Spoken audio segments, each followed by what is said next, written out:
संजय राउत, फिर 15 श्री संजय राउत, हम लोग 5 श्री संजय राउत प्लीज।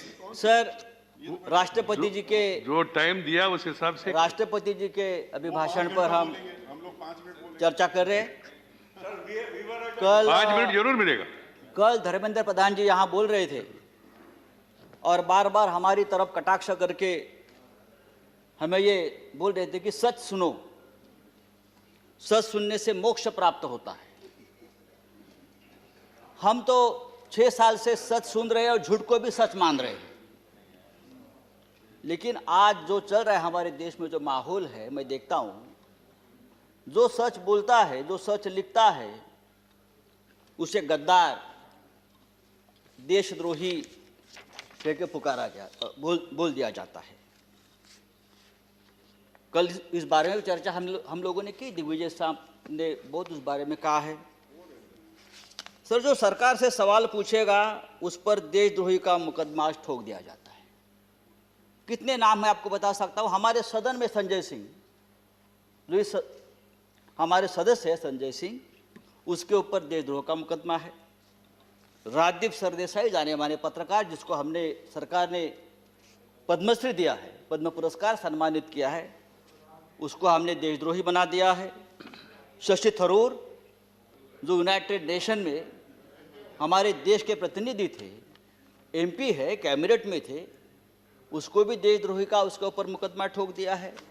जो सिंघू बॉर्डर पर रिपोर्टिंग करने वाले मंजीत सिंह, धर्मेंद्र सिंह और भी ऐसे बहुत से पत्रकार हैं या लेखक है, उसको हमने इस कानून के तहत, देशद्रोह के कानून के खिलाफ मुकदमा ठोक दिया है। मुझे लगता है कि हमारे कानून के किताब में से सब आईपीसी धाराएं खत्म कर दी और सब देशद्रोही की धारा एक वही रख दी है। डोमेस्टिक वायलेंस हो तो भी देशद्रोह का मुकदमा आप ठोक देंगे। पंतप्रधान मोदी हमारे लिए आदरणीय है। देश के प्रधानमंत्री जी का हम सम्मान करते करते रहेंगे। उन्हें प्रचंड बहुमत मिला है देश चलाने के लिए, हमें मानते हैं, लेकिन बहुमत जो होता है वो अहंकार से नहीं चलाया जाता। बहुमत बड़ा चंचल होता है। हमारे मराठी के एक संत है तुकाराम, संत तुकाराम, उसने कहा है, निंदकाचे घर असावे शेजारी। उसका मतलब है जो आपका निंदक है, जो आपके ऊपर क्रिटिसाइज करता है, आपको आईना दिखाता है, वो आपके आसपास रहना चाहिए, उसका घर आपके बगल में रहे। लेकिन आज ऐसा है कि जो निंदा करे, जो टीका करे, आप उसको बदनाम कर देते हो।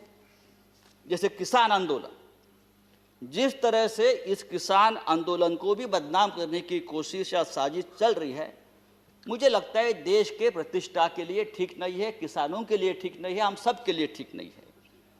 26 जनवरी को लाल किले पर तिरंगे का अपमान हुआ, उससे हमारे प्रधानमंत्री बहुत दुखी हो गए, पूरा देश दुखी हो गया। लेकिन लाल किले पर तिरंगे का अपमान करने वाला जो कोई दीप सिद्धू है, वो कौन है, किसका आदमी है, उस बारे में तो आप नहीं बताते।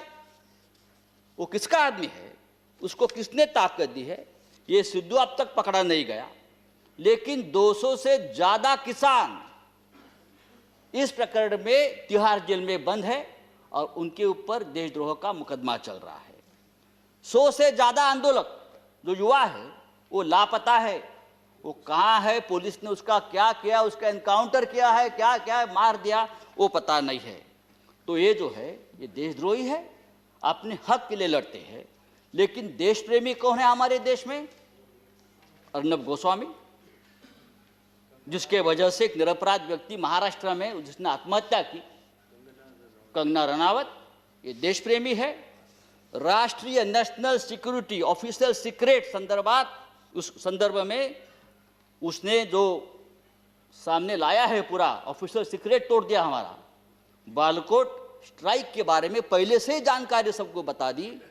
हाँ, वो आपके शरण में है, उसको आपका प्रोटेक्शन है, ये राष्ट्रीय सुरक्षा का मामला है, आप उसके ऊपर बात नहीं करते। और यही आदमी, यह अर्नब गोस्वामी, जो हमारे मंत्री बैठे हैं वहाँ, प्रकाश जावड़ेकर जी, हम उसका आदर करते हैं, हमारे महाराष्ट्र से, क्या लिखा उसके बारे में, प्रकाश जी के बारे में, जो उसने पूरा जो आप संभाषण, जो डायलॉग आया है ना, तो एक कैबिनेट को भी ये ठीक नहीं है, हमारी सरकार को ठीक नहीं। एक मंत्री के बारे में एक टीवी एंकर जिस भाषा का इस्तेमाल करता, अरे हम छोड़, हम राजनीति में, हमारे बारे में आप कुछ भी बोलो हम सहन लेंगे। लेकिन एक कैबिनेट में एक हमारे मंत्री है, उस बारे में जो बात करती है, और आपको शर्म आनी चाहिए सबको, आप उसको शरण दे रखिए। तो ये जो चल रहा है ये नहीं चलेगा सर। राष्ट्रपति जी ने अपने संबोधन में कहा है, भारत जब जब एकजुट हुआ है तब तब उसने असंभव से लगने वाले लक्ष्यों को प्राप्त किया है, एकजुटता की बात की है।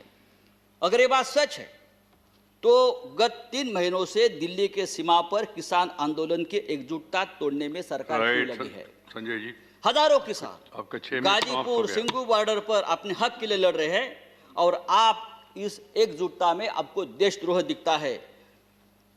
प्लीज। चेयरमैन सर, ये पंजाब, हरियाणा और पश्चिमी यूपी का किसान पूरे देश के किसानों की लड़ाई लड़ रहा है। वो सिर्फ 3 राज्यों की लड़ाई नहीं है, और पूरा देश उनके साथ है। तो उनको देशद्रोह कहना ठीक नहीं। ये पंजाब का किसान, हमारा सिख भाई, जब मुगलों से लड़ा तो हम उसे योद्धा कहते थे, जब अंग्रेजों से लड़ा तो हम उसे देशभक्त कहते थे। कोरोना वायरस में लंगर बांट रहा था तो देश प्रेमी था, लेकिन आज वो अपने हक के लिए लड़ता है तो वो खालिस्तानी हो गया, वो देशद्रोही हो गया। ये कौन सा अन्याय है? आप उसको रोकने के लिए बॉर्डर पर किले ठोकते हो, हाँ, वो बड़े बड़े बैरिकेड्स करते हो। ये बैरिकेड्स, ये किले का जाल अगर आप लड़ाक के बॉर्डर पर करते तो चीन की right Sanjay ji, 30 please. Kilometre अंदर नहीं आती। मैं आपको बताना चाहता हूं सर, ये 7 ठीक minutes, नहीं है। please. लेकिन ये आंदोलन जब तक जिंदा है तब तक हिंदुस्तान जिंदाबाद रहेगा।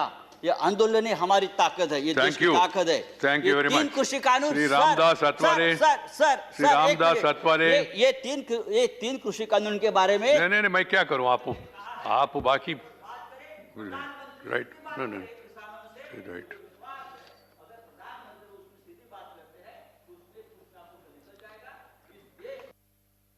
ठीक है, थैंक यू संजय जी। श्री रामदास अठवले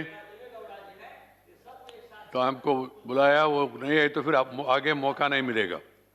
श्री देखो, हमारा टाइम भी बढ़ा हुआ है, ये तो ये तरीका है। श्री सतीश चंद्र मिश्रा जी।